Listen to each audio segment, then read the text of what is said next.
a session today. So basically, we will have today we will be discussing on Kubernetes object actually. And this Kubernetes object, right?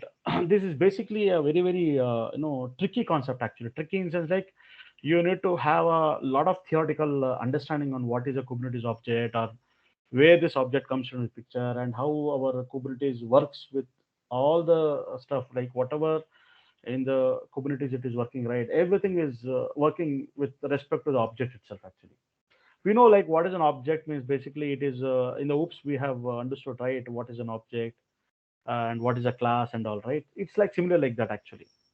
So let me open the notepad.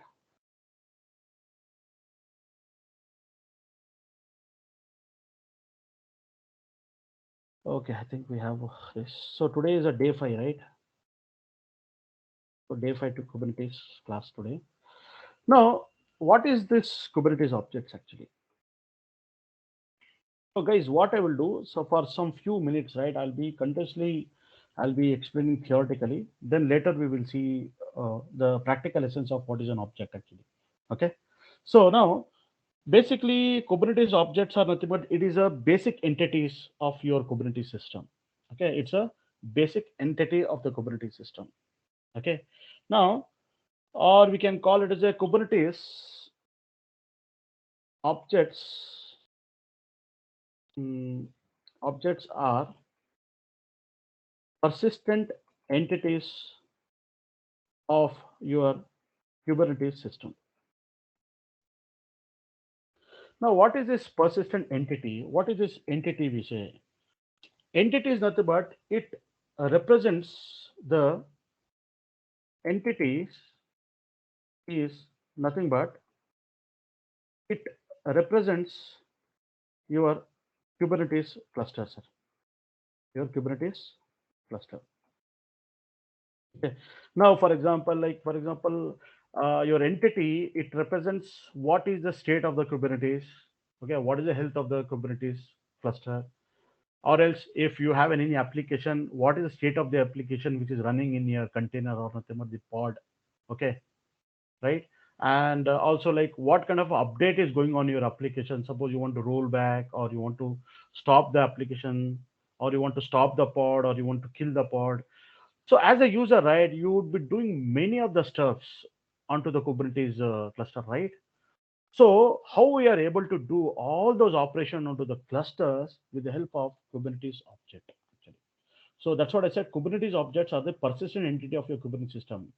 Entity is nothing but it represents the state of your cluster. It represents the it represents your state of the cluster.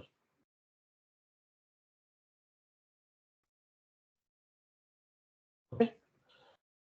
Now, so many people, if you go through many of the documents, it says that Kubernetes object is nothing but it is a record of intent. It means that what is record of intent means actually once you create an object, Kubernetes will make sure or it will ensure that always that object exists. Okay. So what is record intent means actually once you create object, Rajesh, can you expand the screen?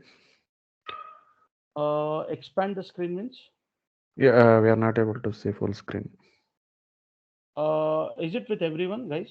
Looks like small screen. How come it is a big screen? What about others, guys? Are you Yes, able to Rajesh. see this? Yes. No, are you able to No, see my screen? can you maximize it? Like, Okay. can you maximize button?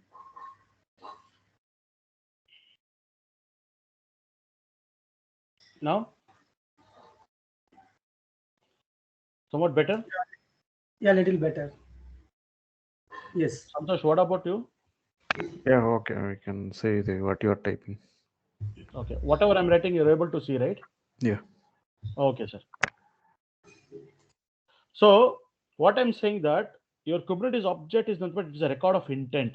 What it means that actually, it means that once you create an object, Kubernetes will make sure the object exists actually.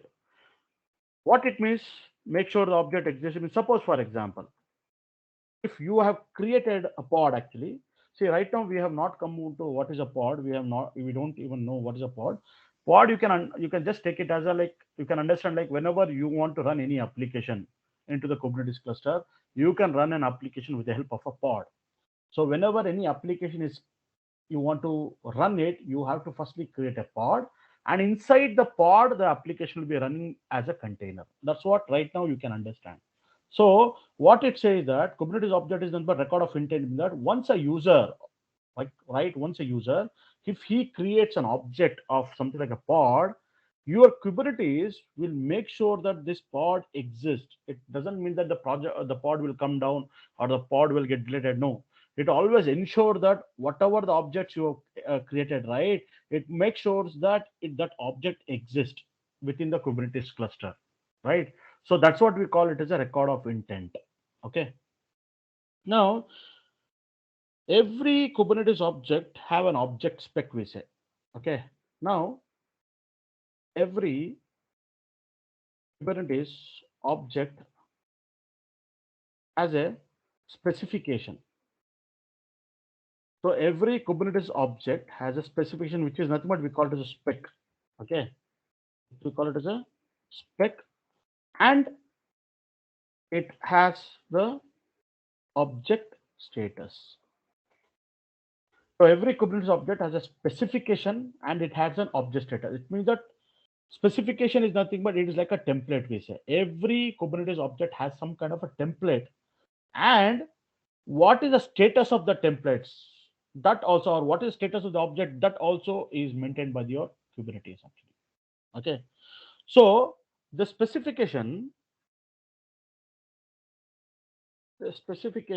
is all about, okay, it is all about what we want. The specification is all about what we want. It means that as a user, as a Kubernetes administrator or the user, I say that I want some pod to be running. I want some 10 pod to be running. I will say like that. So it means that I desired that actually. So it means that the specification is about what we want. Okay. And it is and what we want, uh, and it is regarded as a desired state. It means that I said that I want 10 pods to be running. So I have a desire that I need to have a 10 pods. So what you do, basically we have some kind of a specification. So template, using the template, I will mention that, oh, I need 10 pods. Okay. And the status is nothing but, and the status is what is nothing but, okay, next line, uh, nothing but the actual state of Kubernetes. So what it means, that's what I said, right? When I desire saying that I need 10 pods or I need 10 application to be running in the 10 pod, I have a desire actually, right? So how you can obtain a desire, or how you can have a desire with the help of a spec, or you call it as a specification or spec, right? Or nothing but template.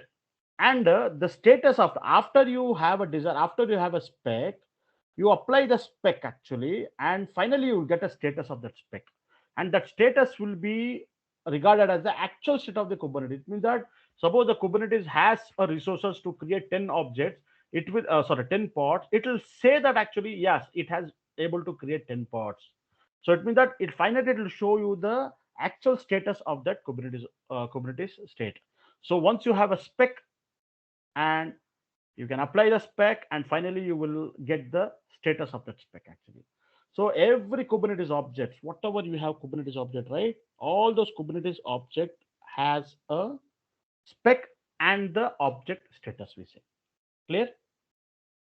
Now every Kubernetes object has a spec and the status. That's what I said. So let me write that also. Every Kubernetes object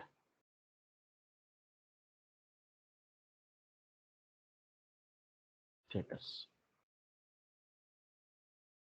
So basically, now what is the spec actually? what is this spec actually? We say that we specify the Kubernetes object spec in the format of a .yaml file. Okay, we get a .yaml file, or we call it as a manifest also, manifest file. We specify the object spec in the format of .yaml file or .json also, but usually we use a .yaml file, and we get the status of the Kubernetes object after we apply the spec.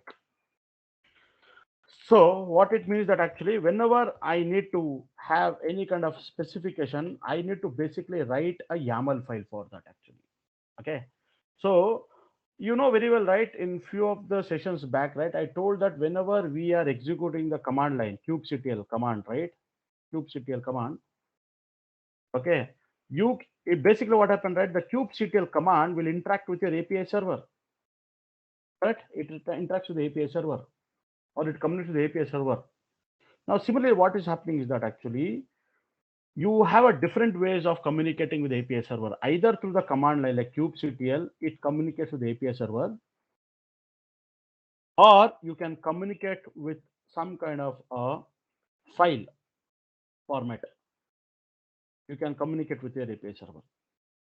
File format is nothing but your YAML file or your manifest file, we say actually. So you could even, so basically what happened, right? This kubectl command, what happened, right? It converts internet to the REST API through a REST API call, and it communicates with your API server. Similarly, whatever the YAML file you have, the .yaml file, that whenever it want to communicate with the API server, that YAML file will get converted to the REST API call, and it finally communicates with your API server. So what is this RESTful API call and all? We will discuss it later on. Okay. So basically, whenever you want to do, whenever you are doing any, whenever you are communicating with your Kubernetes cluster, you have to either use through the command way by executing some commands, or else through some file format, or nothing but the YAML file. Okay.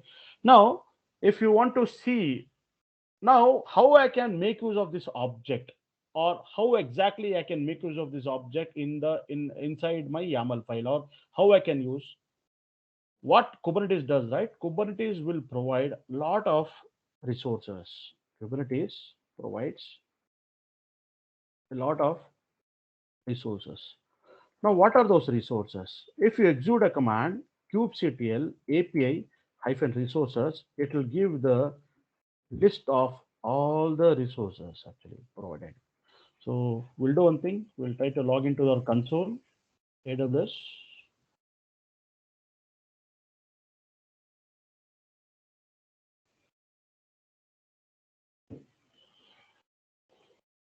So let me log into the console, AWS. I basically already have a cluster. Okay, RNPHD8.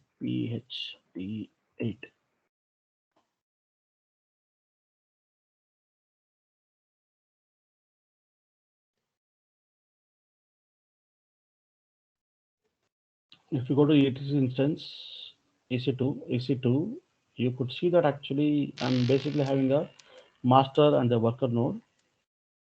So let me connect to the master node first.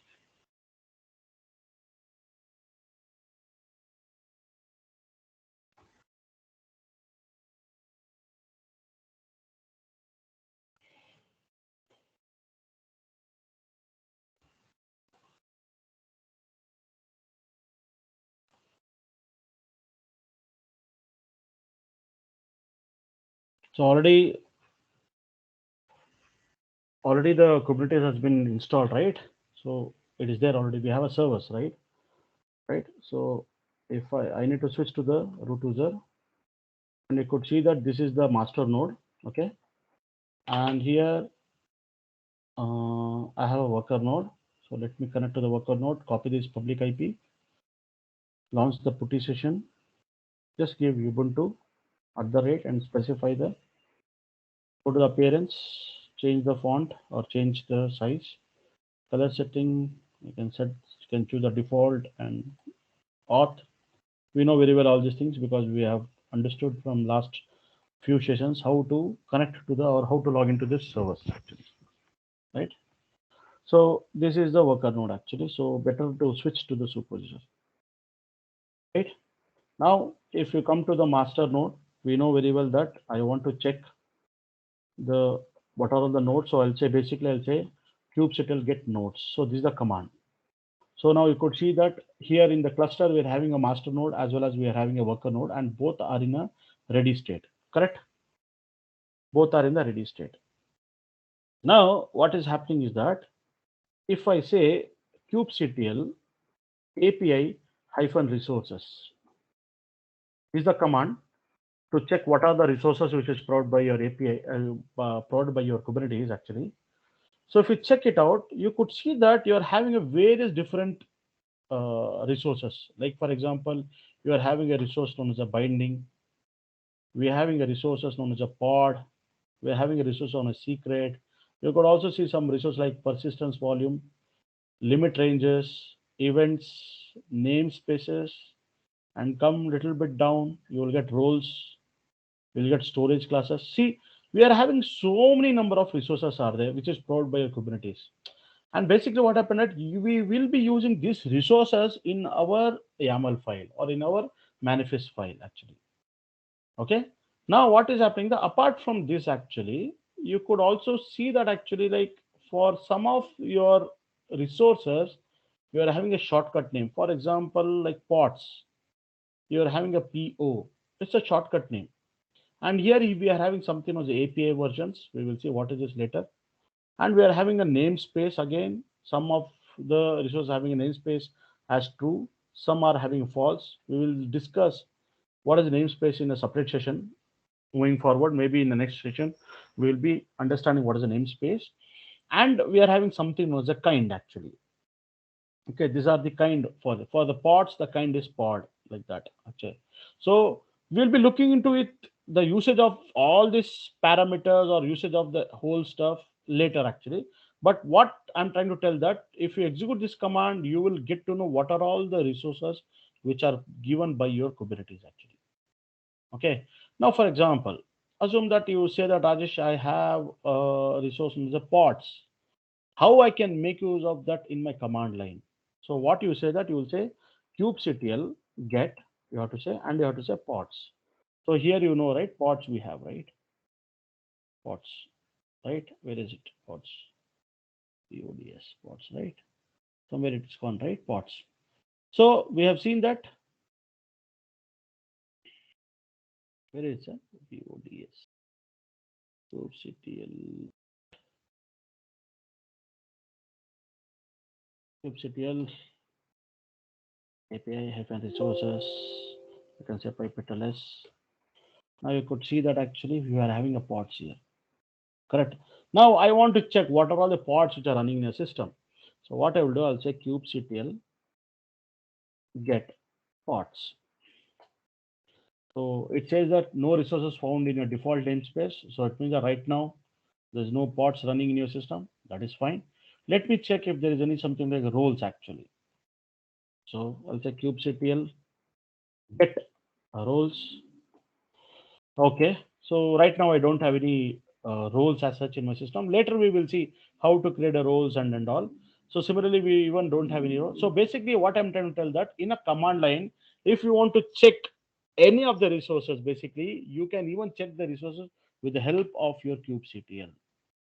So with the help of a kubectl, you can make use of these resources to print some information you want to get. It means you can print with the help of a kubectl get and specify that resource name, or else you can make use of the same resource even in our file format also, like even we can write in a file also. Okay sir, is it clear till here? Somewhat, right? Yeah, Yeah. clear. Now what is happening is that what we will do now, basically we will write a very small YAML file, and we will see like how exactly with the help of a YAML file I can actually make use of some of the Kubernetes resources to use within the YAML file and execute it. We'll see that now. Okay. So for example, okay, let me do one thing. Let me go to my this one. Okay, I'll do one thing. I'll go to my Kubernetes, and here basically I'll create one folder actually. Okay, something hello objects.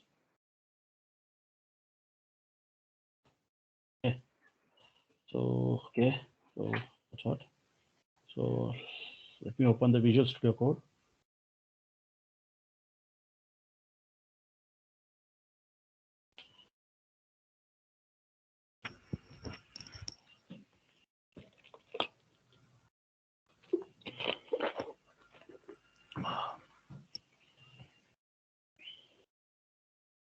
So what we do, we specify the object spec in the format of YAML file, right? That's what I said. And we apply it and we get the status of that. After we apply, we get the status, we say, right? Okay, this will take some time to open. Okay, now let me do one thing. Let me open that folder.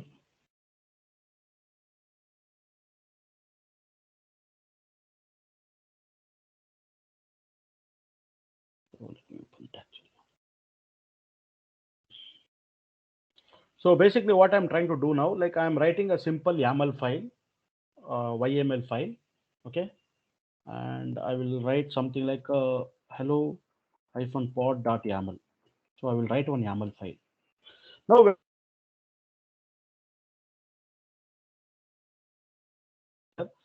we'll try to understand the syntax of everything about the YAML. We will try to learn slowly, but you can just see how I'm writing the YAML file. So every YAML file, right, it always starts with the 3-. It says that actually it is a starting of your YAML file. It means that whenever you want to write any YAML file, always at the top you have to write 3-. It means that it says that it starts the YAML file starts with the 3-, actually, and you can have a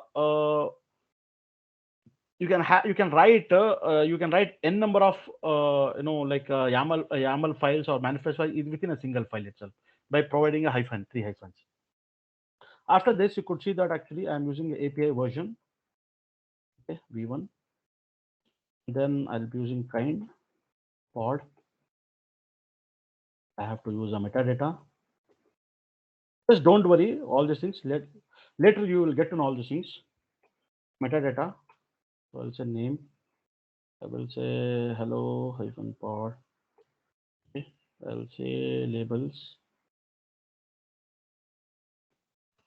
Spaces app. Hello pod. Okay. After the metadata, we will write a spec. Actually, in the spec you will give 2 spaces and you will say containers. And then because container is an array, you have to give hyphen name and then specify the name. And after that, I need to use some image. So what is the image? I'll use as an Nginx image. And then finally, there is one more field is on the ports actually. Okay, ports. Port is basically an array. See, I remember all this thing. That's what I'm able to write it down. Okay, name something web I'll use, same thing. And I will use here container port. And the Nginx, it is using the port number 80. And what is the protocol? The protocol is TCP. See guys, what I have written a very small YAML file actually. Okay, YAML file by using some resources of the Kubernetes I am written. So basically what happened, right? I will just copy this YAML file. Okay, and I will go to the master node. So master, I will do one thing. I will create the same directory. Objects. Then get into the objects and I will say hello pod.yaml. Okay, and I'll do paste. Okay, it's not pasted properly. So, copy.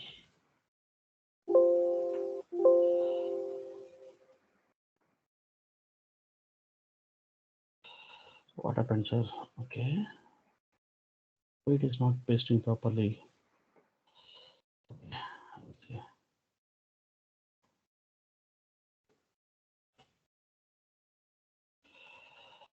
Here it is specified properly. So the control O and the control X. Yeah. Okay, I think I've given a wrong name. Let me just rename this file. Hello pod.yaml. So now you have a proper YAML file, right? Hello pod.yaml. Now, what is happening is that, let me see it if it is properly copied. Yes, it is properly copied. Now, what I will do, I have to, this is a YAML file or this is a spec file, we say actually. This is a spec file or the specification. It means that here you have some desire to get. What is the desire that you are saying that I need to get a container. I have a desire to get a container, only one container. Within that container, I need to have an image or which is a application engine should be run. That is a desire you need actually. So for that reason, as a user, you have written a spec file or the YAML file actually, and you have used all kind of an API resources to write it on. What is this? We will see later. Don't worry now. So as of now, I have written a YAML file. Now what I will do, I need to apply I am to apply it actually. You have to say kubectl apply -f file and then specify the YAML file. So what it says that missing containers in this. Okay. Is it what is the mistake we have did? Container conta container port 80 ports API version v1 kind pod correct alone metadata name hello pod. Okay. There is some problem. Sometime what happened, right? If there is any space issue also, it will not work actually. So you have to see it. Spec containers.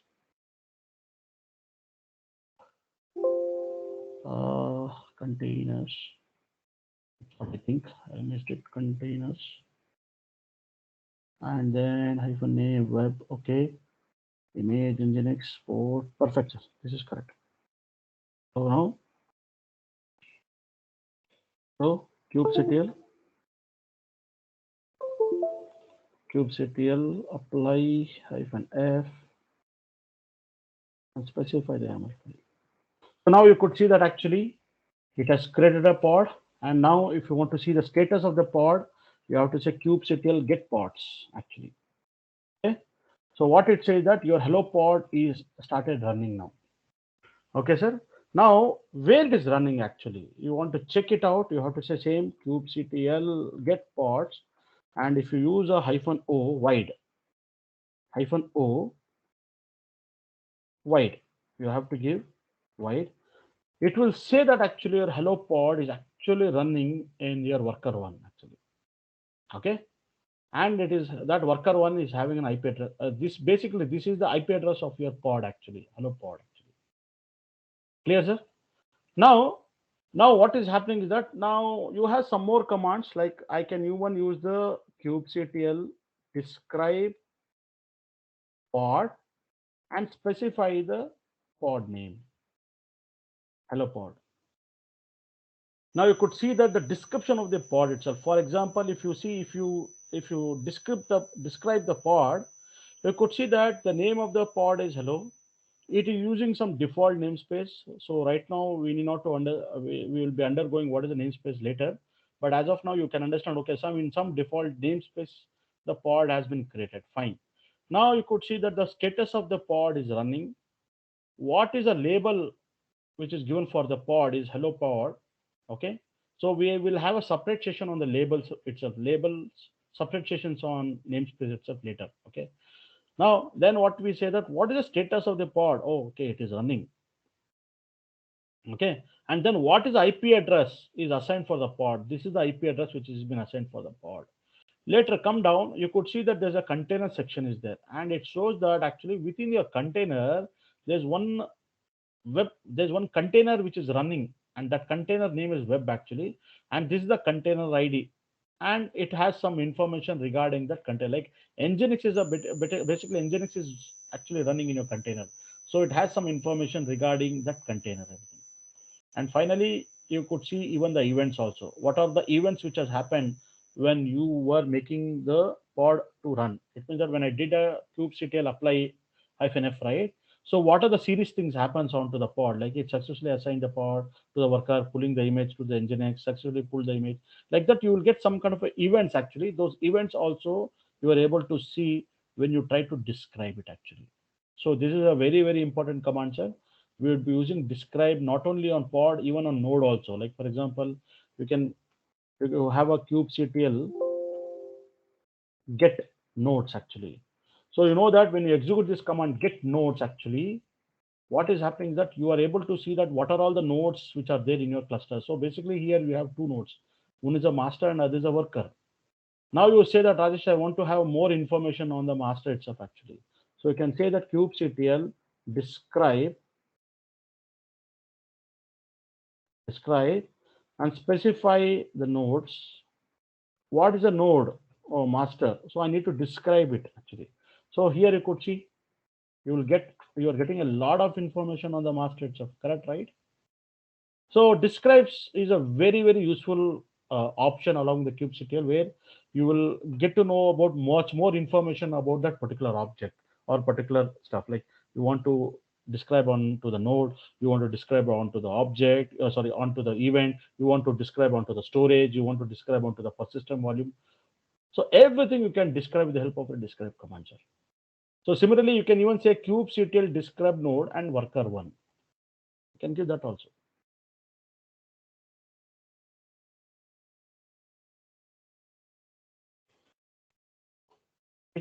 You're able to see most of the information about your worker one node actually like this.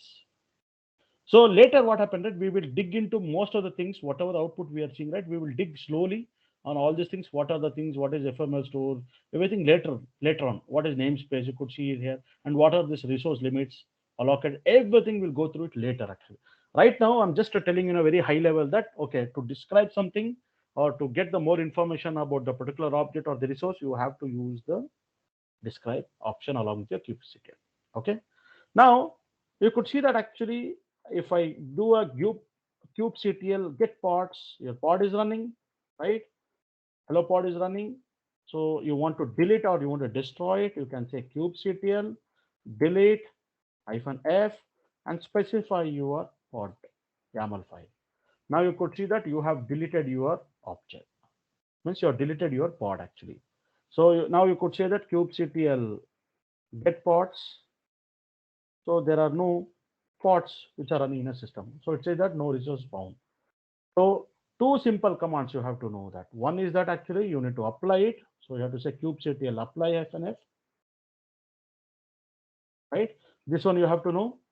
So if you apply it, what is happening is that you are going to create a pod actually, and finally you want to delete means you have to delete it. Simple two commands you have to remember as of now: apply and delete. Is it clear, sir? Till here?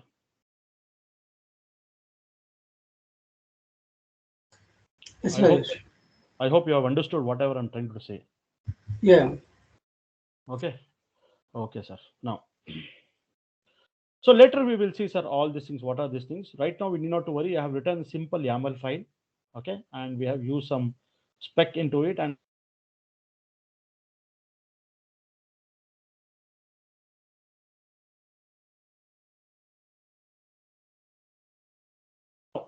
now the next comes actually,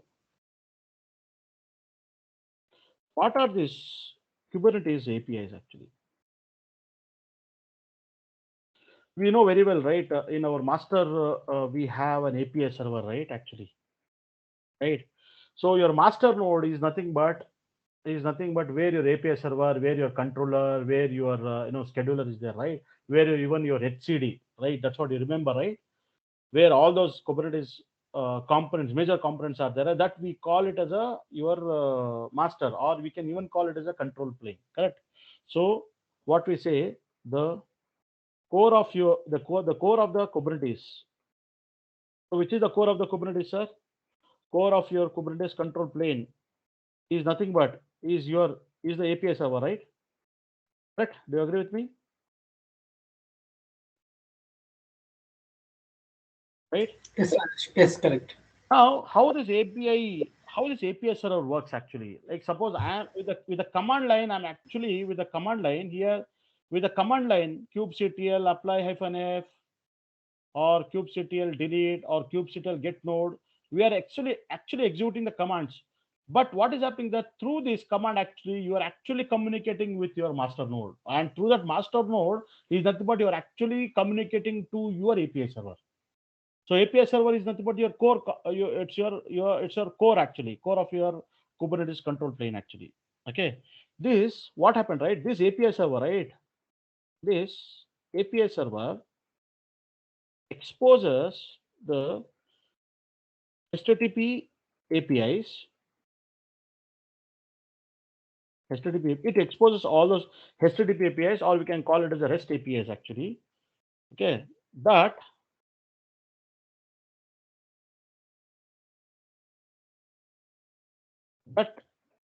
let's end user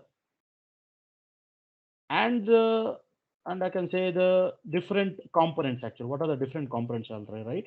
Different components or parts of your cluster, or else you can call it as a external components. What are the external components, right? Communicate each other. So what is happening is that actually,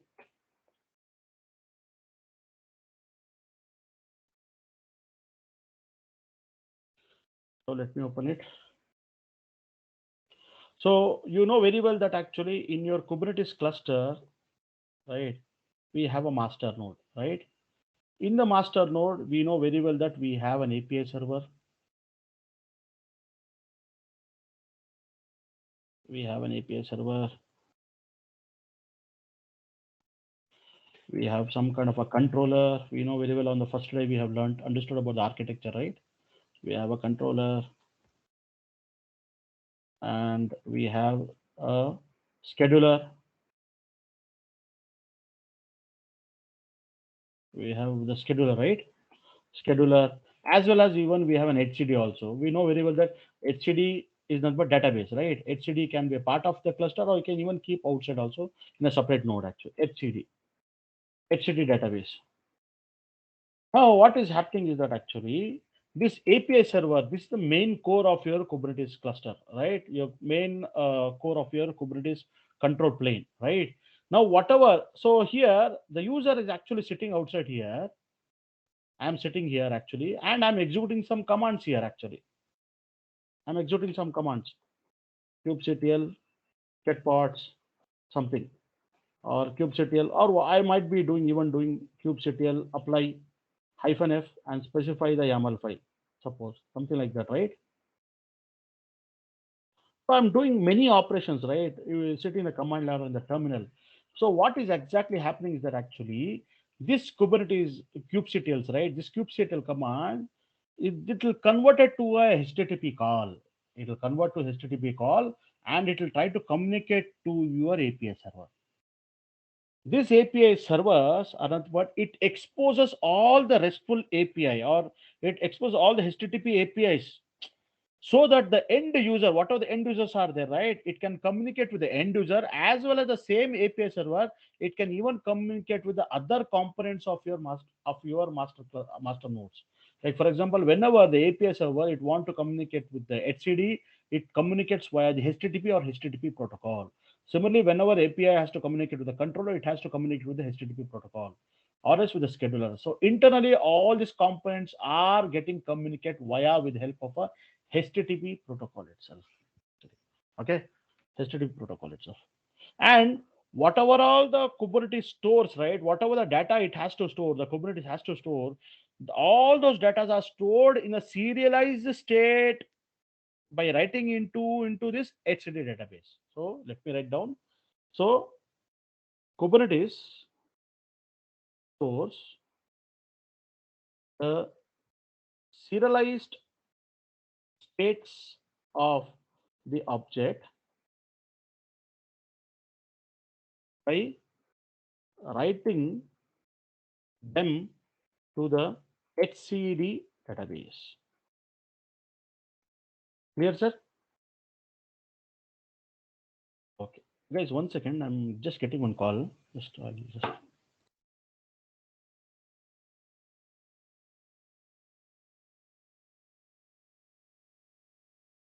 Okay, fine. Yeah. So is it clear, guys?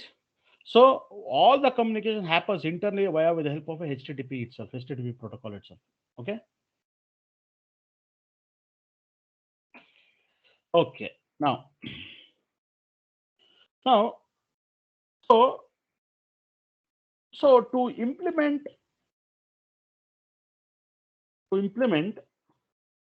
or else you can say to express, we say to express the desired state, we would be creating the specification of all those Kubernetes of this all those Kubernetes resources, right? So it means that, see, now I have to create a pod. For creating a pod, actually, I have used some pod spec to create a pod actually. Similarly, if I want to, so what are all those resources used? You have seen that I can create a pod. I can even create a container. I can even create some ephemeral, FEEP, HE, ephemeral containers. I can even create some kind of a replication controller. See, these are all the resources, sir. I can actually use all these resources in my YAML file or in my spec file. Or else you have something known as a, what is it? A replica set. Replica set. You can even create a deployments. We have something known as a, what is it? Stateful set. Actually, then we have a daemon set. These are all very important, sir. In the upcoming classes, we will be having a separate sessions on replica controller, replica set, deployment, stateful, daemon sets. A lot of things are there. These are all the heart of your. You have something known as a job, sir. Actually, most of the question, major intro questions are asked in this only, sir. Some of you already know certain things, so that's what I'm saying. So we'll express the desired state. So how you express the desired state means I want to create a replica set or I want to create a replication controller.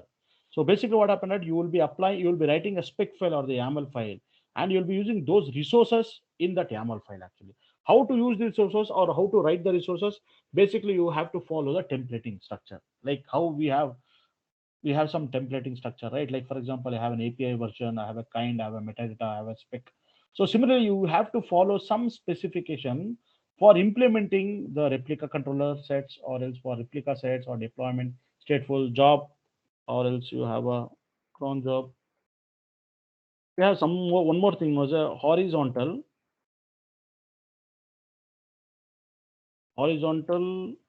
pod autoscaler, we say, sir. This also we'll be discussing at the later. Okay, so we know that. Have you seen all these things, right? When you execute a command, what is it? kubectl API resources. See, have you seen all these things? Most of network policies, see roles, storage volumes, sorry, storage classes, volumes, pod. You could see that there are a lot of controllers are there, persistence volume. So we would be using replica controllers. So we would be using all those resources, I'm saying, in our YAML file actually. So to so what we'll be doing, we to create these resources, we'll be using the kubelet command, and with the help and specify all this into the spec file and then apply it. That's what we did, right? kubectl hyphen f apply and specify that spec file, right? Like that. Correct? So, and you could see that actually, see, if you watch it very carefully, for example, like for the pod actually, for the simple pod which I have written, right? I'm just saying high level. You could see something like you're using the API versions, you're using kind, you're using metadata, you're using spec. See, if you come over here for the pod, actually, see, I'm using an API version known as a V1. See, I'm using the same stuff over here actually. And you're using a kind actually. What is the kind you are using for the pod? It is pod only. See, it is case sensitive, sir. It should be capital P. Here also I'm using capital P itself. And further you're using the metadata and spec actually. So somewhat here it is matching, right? Whatever you are writing over here, you could see the same stuff in your API resources, right? So we are following it. See, tomorrow if you write, if you are using, or if you are writing a secrets, actually, there also have to use the API versions. So it is VA1. There also you have to use a kind. The kind itself is secret, actually. So like that, you have to follow some templating to implement the secrets in the YAML file, actually, right? Similarly for the persistence volume, or similarly for the namespaces, like that, you have to use it. Clear, sir? Is it clear, sir? Somewhat? Yes, Rajesh. Okay. Okay. Now, what we'll do now is that actually we will try to understand what is the API groups, actually. Yes, I have to cover that also. What is the API groups and the versioning, actually. This is very important, sir. We have to know this, actually. Okay. So basically what happened, sir, Kubernetes supports multiple API versions, sir. It supports multiple API versions, actually. Okay. Most of the no APIs, right? They belong to a what I call, most of the APIs, right? Multiple APIs, right? They have clubbed together in a single legacy, which we call as a core, actually, core API, actually. So what is this? We will see now. So as I said, like most of the APIs, multiple different APIs, actually, they're merged together, and they falls under some kind of a legacy. We call it as a core API, actually. Okay. So what is this API groups, actually? API groups actually makes it easier to extend the Kubernetes APIs.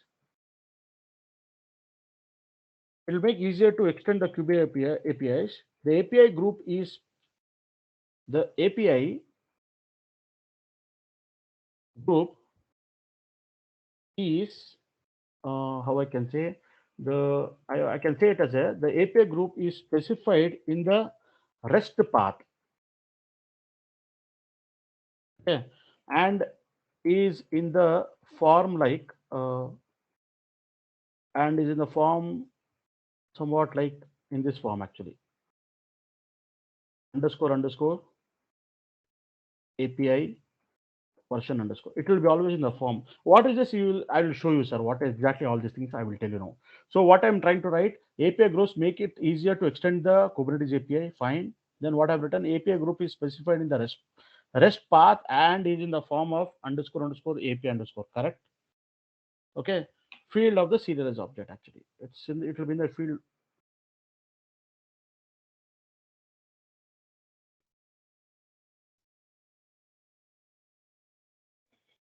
So basically what happened, right? There are several API groups, actually. There are several API groups, but there are many several API groups, sir. But mostly they are categorized into two, actually. One is the core API, actually, which I was discussing here. Okay, one is nothing but the core API.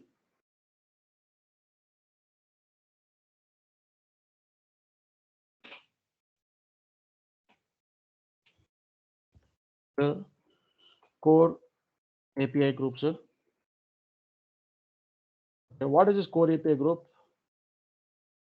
It is found in a REST path. Like for example, most of the core API group, it will be having a REST path like this, sir, slash API slash v1, like that. It will be in simple. We can call it as a v1. In short, we can call it as a v1.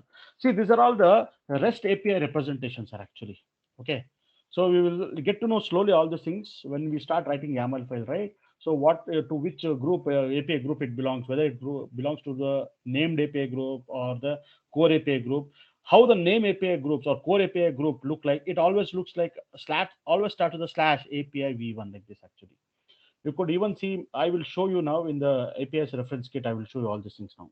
So this is one part, one type, core API, and other is something like we call it as a named group actually. And the named group are represented in this way, sir, actually. Like for example, if I want to say, like for example, slash API slash dollar something like group name actually, like dollar version. If I want to give an example, like for example, I have an API batch v1 like this.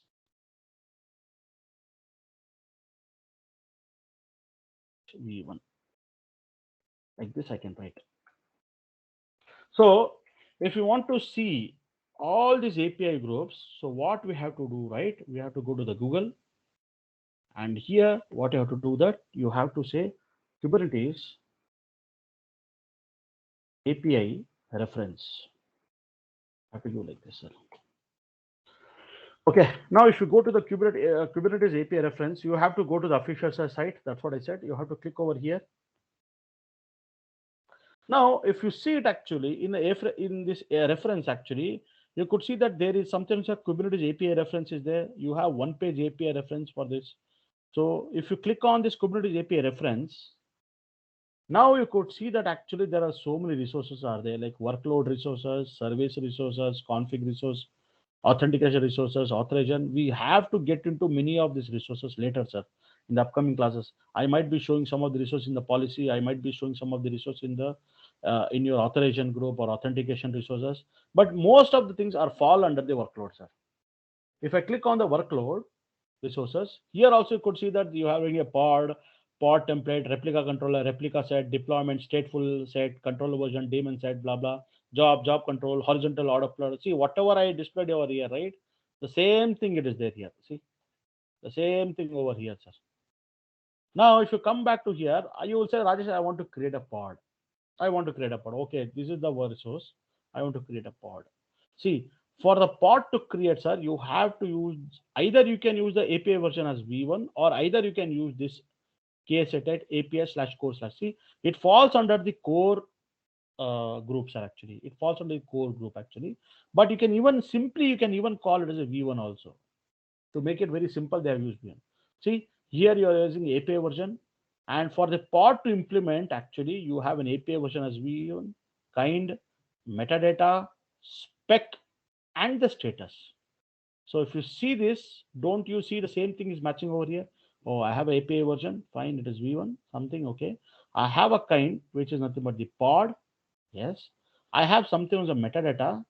And to elaborate what is a metadata inside the metadata, you have to go through this object meta. Object you have to see.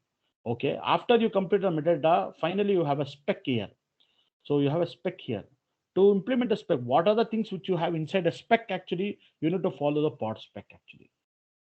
And finally, once you apply this object, or once you apply this YAML, or nothing but the object file or the YAML file, what is the status finally you will get? So that is nothing but the status of your object.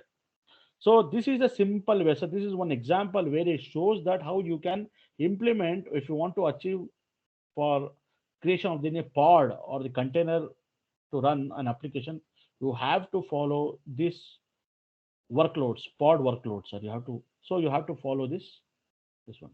So now if you come back over here, come back here. Now you could see that actually you have one page API reference for the Kubernetes, sir. If you click on it here, see, you have a one page. It will take some time because it is very slow actually. A lot of people will be using it actually. Now you could see that actually you have something as API group, sir. Correct?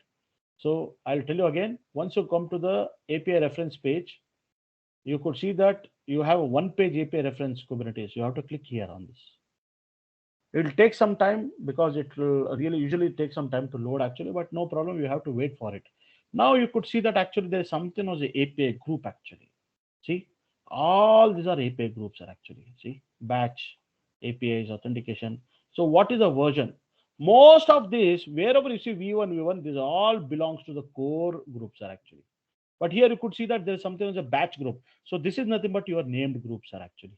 Here also, some of them are named group actually. Like that, you could see most of them, they falls under the core group category. So what is this everything? If you see, you might get the confusion. What is this, sir? These are all the RESTful path APIs, are actually. There is a format for you to follow in the RESTful. We are not the developers to know understand all the things in detail, but it is not required. But I'm just saying that you need to have some knowledge on what is an API group, just basic knowledge, and how to use these API groups in my while writing a pod or while writing an YAML file, how I have to use this API group. See here, you could see that the API group is not, but I'm using an API version of V1. Oh, I'm using the core. Okay, fine. This is what you have to know. That's all. Not more than that. Okay. So this is what it says actually. Okay. So we have to go through this elaborate list of all the things to write our YAML file, right? We have to go through the entire step one, each step one by one. Suppose I want to implement the config storage, config maps, right? I have to click over here. I have to follow this format. See, the API version is core is not but the V1, and the kind is not but the config map here. See, instead of here writing a kind pod, I have to write kind and I have to mention here as a config map. So this is what you have to follow. And what are the things which it has an API version, fine. It has a binary object, it has a binary data, it has a data object, it has an immutable kind metadata. Like this, we have to follow the stuff while writing a YAML file, sir.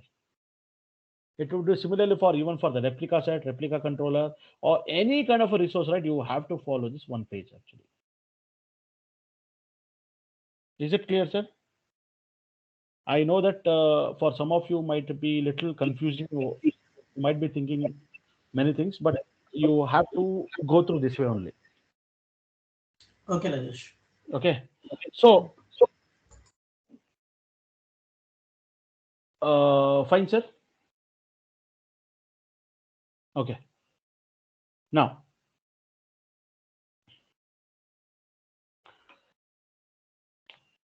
okay.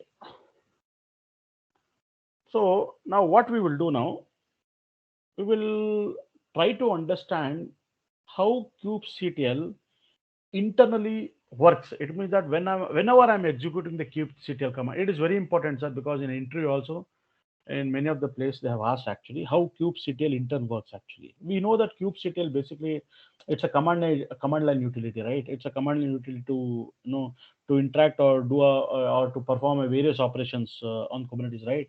So that's what I said. When I can do kubectl get pods, I can even say kubectl apply ifnf. So a lot of different various operation you want to perform is you have to use the kubectl, right? So kubectl is a command line utility, we say actually in your Kubernetes actually. So let me write. So we'll talk about the kubectl now. Okay. So kubectl is a command line utility. Okay. For interacting and performing various operations on Kubernetes actually. Okay. So kubectl has two ways of managing the cluster actually. What is the first method? First method we call it as an imperative method, and the second method is a declarative method. Right? What is imperative method means? Imperative method, right? We create object by executing the commands, or nothing but we call it as a kubectl commands, right? Like for example, I did like kubectl get pods, kubectl what we did get nodes, and we also did we did many commands, right? Kubectl apply -f and specify hello pod.yaml, right? So see in the command line I'm doing actually in the command line I'm actually creating, I'm actually interacting with the with our Kubernetes cluster actually. So this is one way actually. So the command mode. What is the declarative mode? Declarative mode that actually we create the object by specifying in the desired state in the spec file, right? So basically what you'll do, you'll create a YAML file, .yaml file, and you apply that YAML file, right? When you apply it, it is going to create an object for that, or else it will create an object, the what are the desired state you want. So whenever you don't need it, you will delete it, right? We did all these things, right? So this is nothing but the declarative method. So now moving forward, whatever the concept which we are learning in the Kubernetes, like as I said, right, I have to understand about the namespaces. I want to understand about the events. I want to understand about all kind of resources which is provided by the system, like replica set, replica controller, daemon set, jobs, horizontal pod, autoscaler, anything.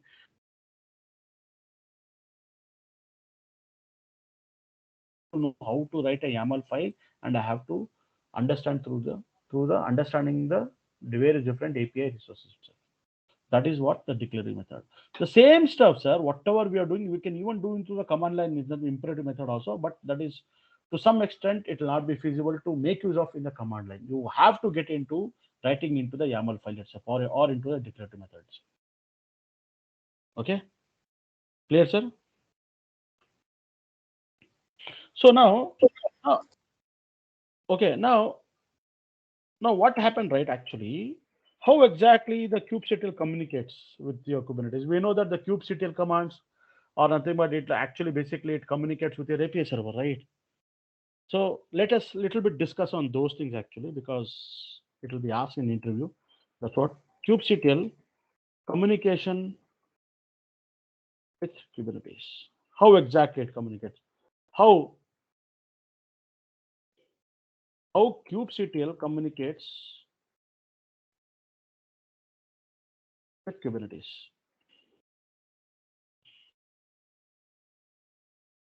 Now we know that the API server manages communication. It manages the entire communication in the Kubernetes, right? So if you ask the developer, right, if you ask the developer what exactly the Kubernetes API, they will represent this API is something like a gateway, sir, actually. So for the developers, it looks like it is a API gateway.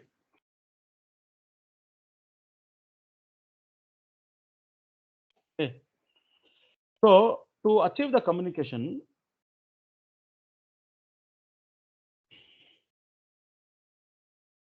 the API, sorry, the API server implements RESTful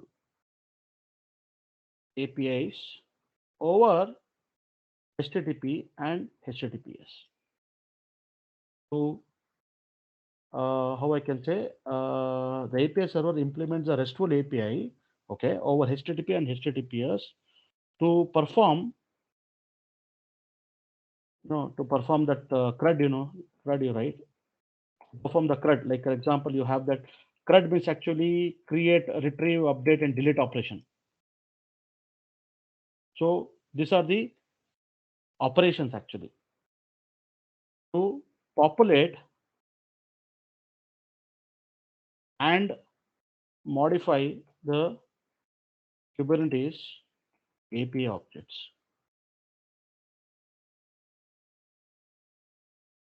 Okay. API objects, but you might be having a pod, you might be having services or deployment, whatever we say, right? Those things are nothing but your Kubernetes API objects actually.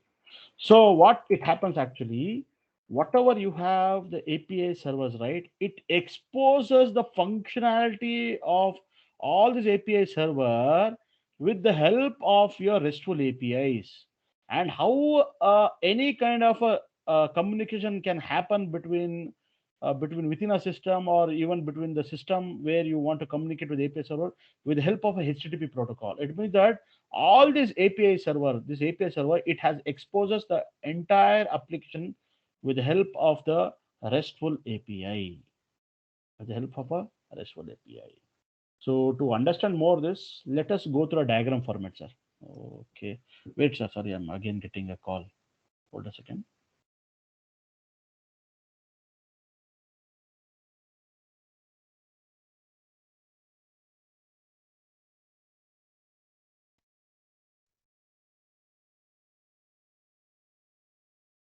Yeah, done, sir.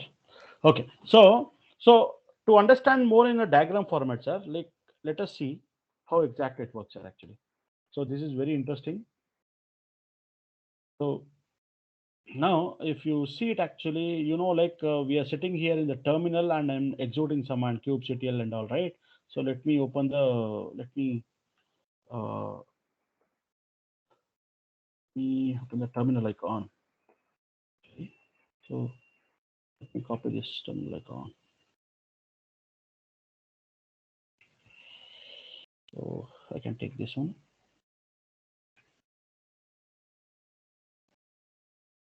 So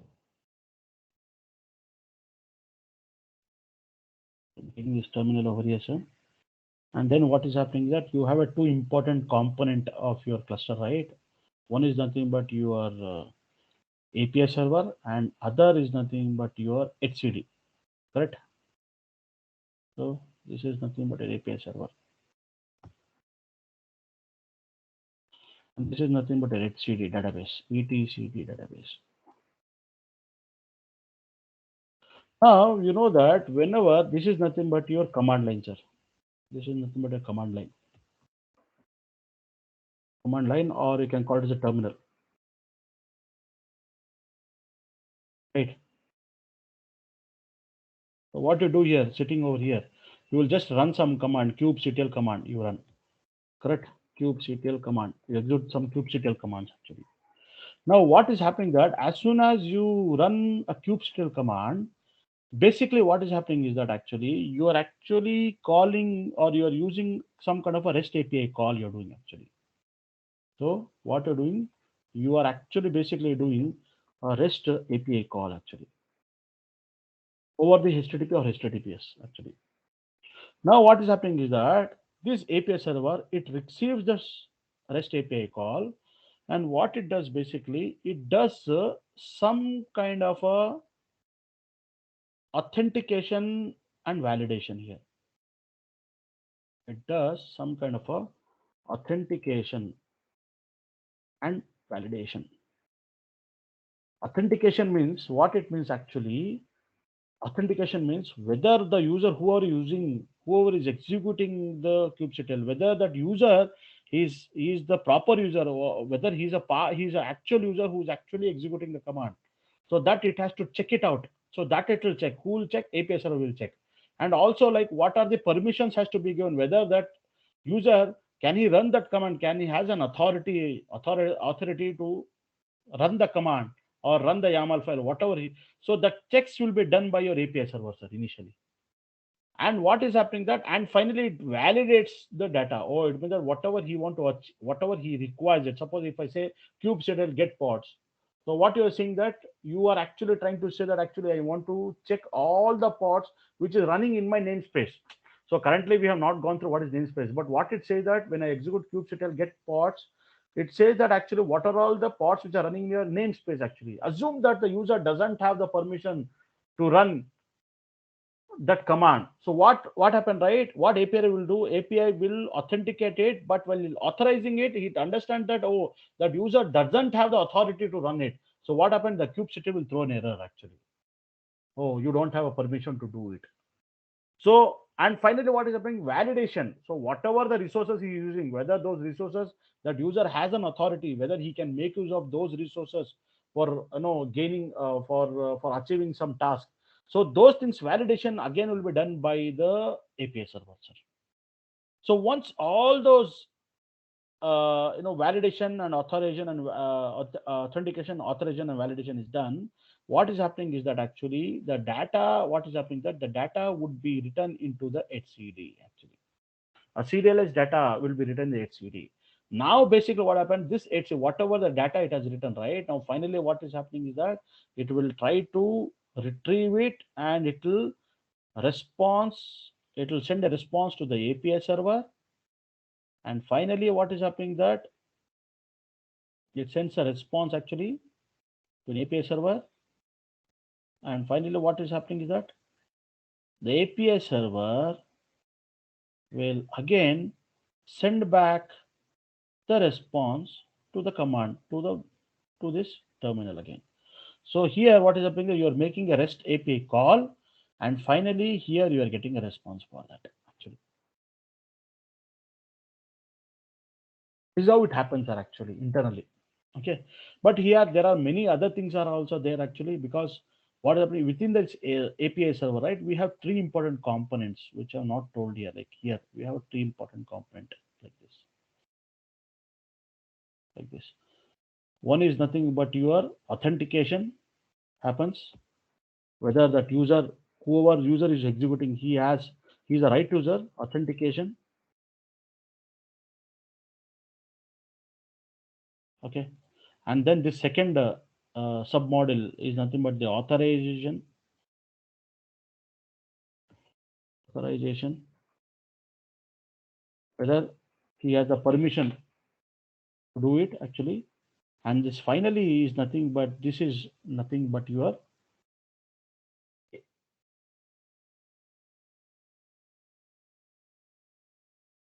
kubectl apply -f, kubectl delete. So whatever you are doing, any kind of an update to the resource, so that is been taken care by your controller. Controller, suppose if you are executing kubectl get pod, kubectl get nodes, actually control will not come to the picture. Control will only come to the picture when you're updating the object, whenever you're modifying the object, right, or updating the object, then the control will come to the picture, sir. So this API server, if anyone asks you what internally API does, actually API server internally does means, you have to say it does the authentication, it does an authorization, and it does the controller, right? Like for example, suppose if you go to here now, if I execute a command kubectl view or kubectl config view, sir, it will tell you who is the user who is currently executing all the commands. The user is Kubernetes admin, sir. He's a user actually. Or else if you want to give more info, you want to get elaborate information, you can go, if you remember, while executing the kube init, I executed some steps also, right? In that step, what you did, right? You have created one kube directory. Inside that kube directory, you have created one config file actually. This is a configuration file. So this configuration file will have all the information, like it has all the certificates, it has who is a user, what kind of a client certificate it has to use for the communication, all those extra informations you will get in this configuration file. So basically what is happening is that here, as a part of user, you're only having a Kubernetes admin as a user. So what is happening is that when it comes to this diagram, whenever you're executing any command, it has to check who is actually, which is the user who is actually executing this command. Oh, it is Kubernetes-admin. He's a user actually who is executing this command. This is the user. Oh, this user details is already mentioned in this config file. Oh, it means that he's a valid user. Oh, it means that, okay, please allow him to execute what are the things he wants.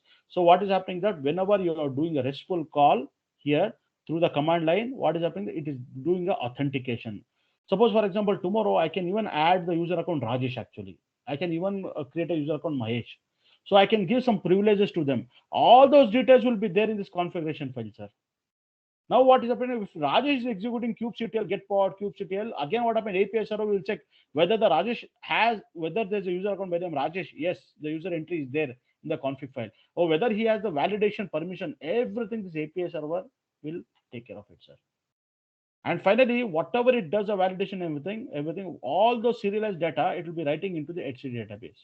And finally, a response, you're going to get it, and that response will be given back to the terminal or to the calling process. Whoever has called that process or the command, right? It will give the output to that command, actually. So this is what it happens, sir. So, and what is happening that everything happens through the REST API. So REST API. That's what it means, that all this application, whatever it is written, no, sir, these are written into your REST API method itself, actually. So that's what, because all these applications are written in the REST API method, you have to use the REST APIs. You have to use all these API groups actually, because these are all API groups are nothing but these are all REST API groups, or these are nothing but the groups, or you need to follow these groups, or we have to make use of these groups in your YAML file. That's what we know, that actually whenever I want to create a pod, actually I have to use the API version as v1. Whenever I want to create a secrets, I have to use a v1.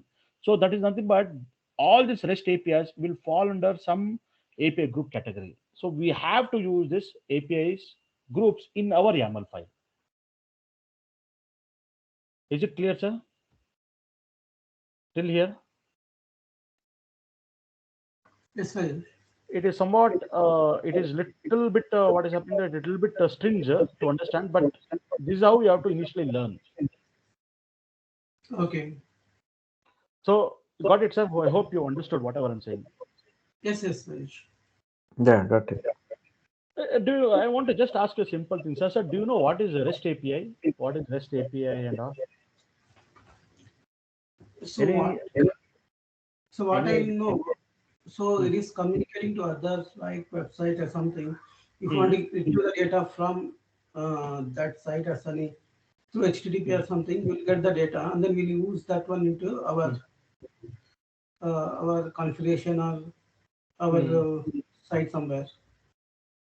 Correct. So, sir, if can we talk for 2 minutes on REST API? Okay, Rajesh. Yeah, just 2 to 3 minutes actually. So let me do one thing, sir.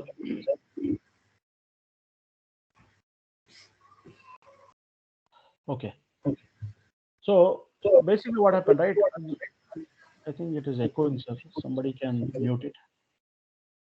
Yeah. So so uh, so basically, what happened, right? To make you understand in a very high level what is REST API actually. See, suppose that I have an application, sir. Actually, I have an application. Means I have a server. I have a server basically, and I have hosted, or I have written an application here. So this is my application which is running. And basically what happened, that I might have choose some language to code this application. This is a web application, so I have used something like the Python, uh, Django to implement this web application in with the Python Django. You can even use any language. You can even use .NET or Java, everything. So now what is happening is that actually, suppose I want to communicate with this application, or I want to interact with this application. So what you will do, right? Here, what is happening, that you will be sitting as a client machine over here. Like this client could be something like your browser, right? You might be sitting in your machine in your laptop, and you have launched your browser, Google or any Firefox browser. And what you will do, basically, what is happening, that you will just type some, you will execute some URL, right? Like HTTPS slash slash, suppose like something like Rajesh Singh dot xyz, some URL you will type actually, right? Now what is happening is that actually, you when you hit it, actually what is happening, that the request goes to your application server, right? It goes to the application server, and finally what is happening is that you are going to the web page, rajasingh.xyz will get open. It has a lot of other things within the page, and you will try to navigate, or you are trying to click on to some application. Again, you will try to communicate with your application. So you are actually, basically, you are communicating with the application with the help of your browser actually. So this will act like a client actually, right? Now what is happening is that tomorrow, the same application, what you are, suppose now your company thinks, okay, the same application is running. Now what your company thinks, that actually, like, okay, the same application, it has to even work. Like for example, tomorrow what is happening is that suppose you got some kind of a Android actually. So you got an Android front end actually, where the same Android also, it should also communicate with the same application actually. So you have an Android, and even you have a iOS also, Apple's iOS. So even you have an Apple iOS icon.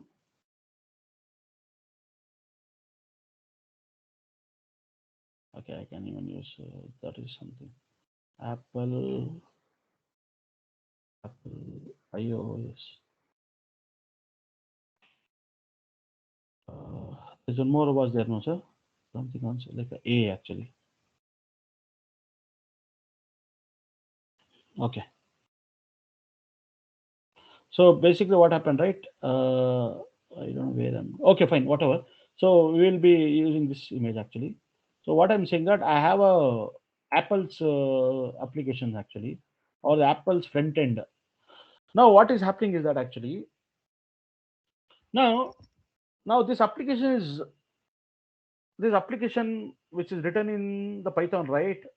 It is implemented with some assumption, right? It means that whoever has developed it actually, he knows that actually this application might get executed, or it might run whenever any client who is like a browser who will connect it, this application will serve the service, right?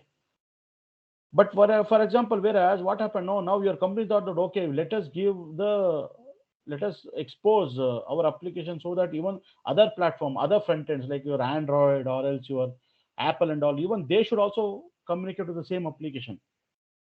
So now what is happening is that actually you, because this is written in the Python language, and basically your Android, it might have written in some language, right? It might be written in your Java language or else some Kotlin language. Even similarly, what happened, right? Apple has their own language, which we call the Shift language, actually, which they have written the front end GUI, right? Or which the front end, like app they have written. So what is happening that your Android, the Java application, it might not communicate, or it cannot communicate with the same application. Similarly, the Shift, no, you cannot communicate. If you want to really communicate with it, actually, what is happening that the front end you have to do a lot of changes. The front end you have to re-implement certain things you have to write so that the front end can communicate with this application. The front end GUI or the front end logic should communicate with this application. Similarly, the Apples also, right? If they want to really communicate with the same application, that Python Django, right? They have to re-implement some kind of a front end logic so that the same can actually communicate with your application. But this is not feasible, right? I mean, in that case, what is happening that tomorrow some new front end comes, some new front end client comes. So for that to communicate, it has to write its own logic, front end logic, and that front end logic should communicate with it. That is not feasible, right? So it means that whenever they develop any application, right? Whenever they develop any application, they'll make sure that my application should work for any kind of a frontline client side. It should work for the browser, it should work for the Apple iOS, or it should work with the Android, or even it should work with for some IoT device also. You have some IoT device, even that IoT device should also communicate the same application. So you have to write in a general form where what is happening that any kind of a front client, it can actually communicate with that. So to do that, actually what is happening that they have implemented the RESTful API actually. So it means that the whole application, what is happening is that I'm just telling in high level, sir, actually. So now what is happening that they're using the RESTful API over the HTTP. So what it means that basically, like for example, if you want to really understand, see, for example, suppose you now what is how HTTP works? Can anyone tell me how HTTP works, sir? How HTTP works? Like for example, uh, you have a server actually. You have a server. You have a server where some application is running actually. Okay. And you have a client here. Like client can be a browser actually, right? That's what we discussed. It is a client actually. This is a browser actually.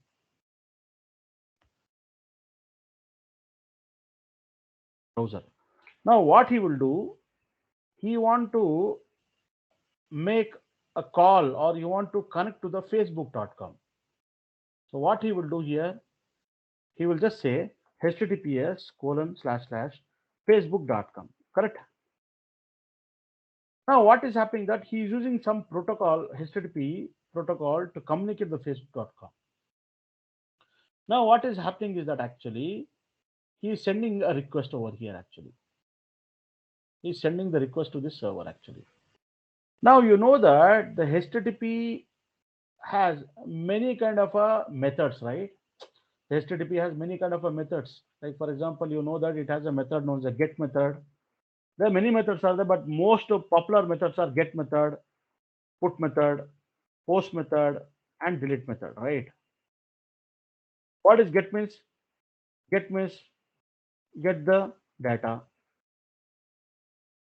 Put means update the data.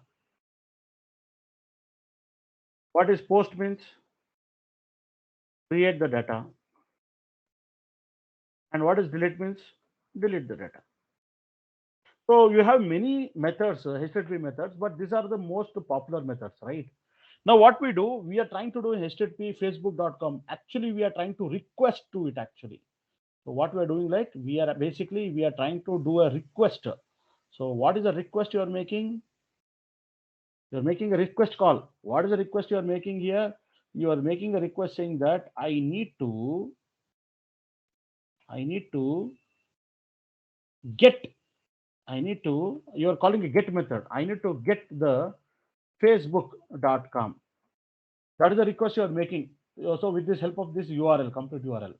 Now what is happening that as soon as the request goes here, the server serves the services and it responds back actually. And it responds back with the response actually. And it responds with a response. So what is that response it gives actually? So it responds it actually. So what is the response it gives? It gives the response. What is the response? It gives the status, right? It gives basically it gives the status. So what is the status it gives? It gives something like 200 status, correct? You know, right? 200 means actually it is okay. Okay. 100 means if it is a series of 100, it means that it is an information. If it is 200, it means that it is okay, fine. If it is not but 300 means it is like a redirection. If it is a 400, it is something like that. We have a HTTP status code we have, right? So it gives the HTTP status code as a response, plus it also gives your HTTP page. It gives HTTP page. It gives in the response, it gives to the browser the HTTP whole page. What is the HTTP page? This is the Facebook HTTP page it will provide actually. So so if you check on it, suppose if I go to my browser and if I do a facebook.com, page is getting opened. Now if I do an F12, okay, so what I will do, basically I will try to I'll try to control R. I'll refresh it again actually. So now if you come up here, you go to see here, you can execute, you can just click on this. Now you could see that you are actually calling a get method, and this is the URL. What is the status code you're getting? 200. As a response for this, what you're getting response header. See, this is nothing but your whole HTML page of your Facebook itself. See, so this whole page is nothing but HTML code actually, which will be given as a response. It will be given as a response to you. Say this is the HTTP response you're getting finally. So you could make out from here that you are getting a response. See, this is a response header actually, and this completely is not what your HTML actually.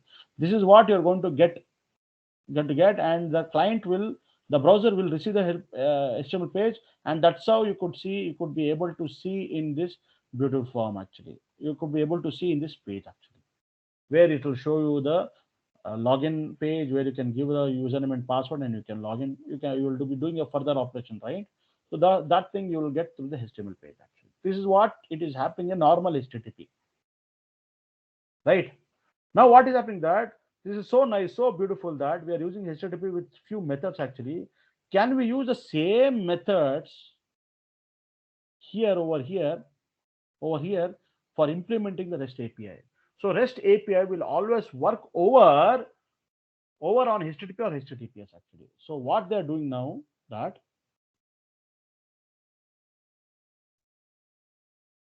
I think it is gone now. So now what I will do that I will basically remove this complete application like here, right? And what happened, the same application, what we will be doing, right? The same application we would be implementing with help of REST APIs actually. So what we are doing that the same application we are implementing through the REST API. Like for example, so what are the steps? Suppose for example this application has some kind of an ordering actually. So what you'll be doing, how to get the order, how to update the order, how to delete the order, how to put the order. All those REST API methods you'll be implementing over here with that application. Suppose your application might be some ordering application. So similarly, what is happening that you want to track the ordering actually. So what you will do, right? You will write a track method actually. This is the developer will do. So Same thing. How to get the tracking information of your order, or what is, or suppose you don't want to track it, you want to delete it or something, you want to update the tracker method. Everything what is happening is that actually you will be writing the REST API, and you will be exposing all these application APIs over the HTTP actually. Now what is happening is that what the browser will do now, route now, right? What is happening is that the browser will just say that actually, like, it will communicate with this application with the REST API, and it just to say that okay, I want to use the HTTP itself, but I want to get the order details. What are the order details? So appropriately, what happened that your application will response back to your browser stating that these are the order details. Similarly, what is happening that you will be having a Android front end. Android front end. This is nothing but your Android front end. Even this Android, what is happening that it has to just do a REST API call. It has to do to the same application. It says that now it says that actually now I want to update, or I want to get the what is the track details of my order, like that. So here what is happening that actually with the help of a REST API, the same application, whatever you have written earlier in the Django, right? The same application you are re-implemented to the REST API, and this REST API, what it does, it exposes all the functionality of your application through an API over the HTTP. Now, what is happening that you have any kind of a front end, client, right? It can directly communicate with the help of a HTTP itself. So here, what you are doing that you're basically doing an HTTP call, and here you are getting a HTTP response. It is similar like this. Whatever we are doing it over here in right, we are doing an HTTP get request, and you are getting a status. Similarly, same thing over is here. It is happening. The same concept of HTTP methods, right? Same here also. We are doing the same stuff actually. So through that, what is happening that it is easy to have only one single application and expose all the functionality of the application with the help of REST API, and any number of client, or any number of front end client, any type of front end and client might be, he can communicate with that application, sir. This is what we call it as a REST actually, REST API. And who will implement all these REST APIs? Of course, the developer will implement it, and we'll just make use of it with the help of a HTTP methods. Get, put, post, update, whatever it is there, like that. Is it clear, sir? Yes, Rajesh. Yeah, that's what you have to say. I just told you in a very high level, not in a detail. We need not to understand, no, in detail also about all this REST API. But yes, I mean, in the future, if you are willing to learn, you can learn the RESTful API programming and all. You can do it actually. So, Rajesh. okay. So, So that's it. Yeah.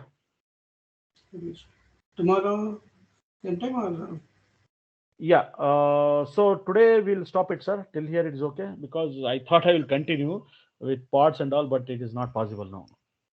So we just understood about the objects today, and we just barely understood about how to write a simple pod or a YAML file, not pod, sorry, YAML file, and we did an apply on it. So tomorrow, what we will do, we will see what are this, what are this, what are this, API groups we have, and these methods, right? What are these things, right? Containers I have to create. I have to create daemon set and all. I have to follow this whole stuff, sir, to write the YAML file, sir. This is what happened. That I know very well. I have written it. Suppose assume that tomorrow you have to write YAML file for replica set controller. How you will write it? Basically, you have to go to the API reference kit itself.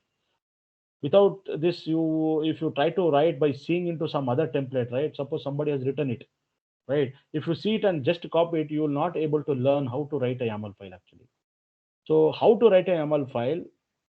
Now I have an API reference kit. Just seeing to reference kit only, I have to write it down, this YAML file.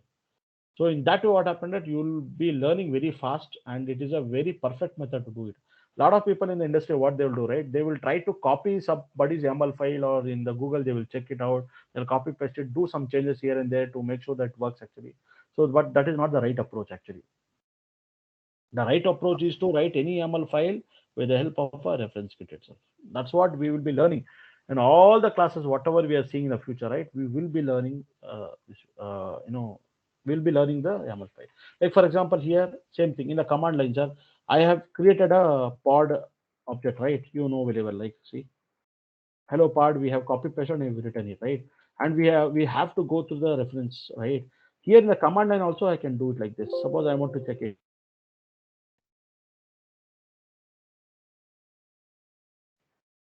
Give the various information, sir. See, what is the kind? Here also, looking here only, you can say what is kind, what is the version, what is the description, what are the fields. The fields in the you have to use API version. I have to use the kind. I have to use the metadata. I have to use the spec and what is the status. See, here itself you are getting the help page actually. Clear? So what is the command I have to do? I have to say kubectl explain and specify that. Similarly, you can say kubectl explain roles, kubectl explain replica set, replica controller, daemon set. Anything can give a command line, it will show the same thing. Whatever it is there here, right? In API reference kit, right? Same thing here also, it will show the same thing. Clear, sir? So by you seeing this, actually, we will write the YAML file actually. Okay, Rajesh. Okay, sir. Done, sir.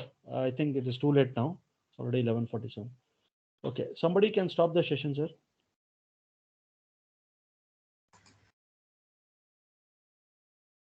I'm clicking the stop button.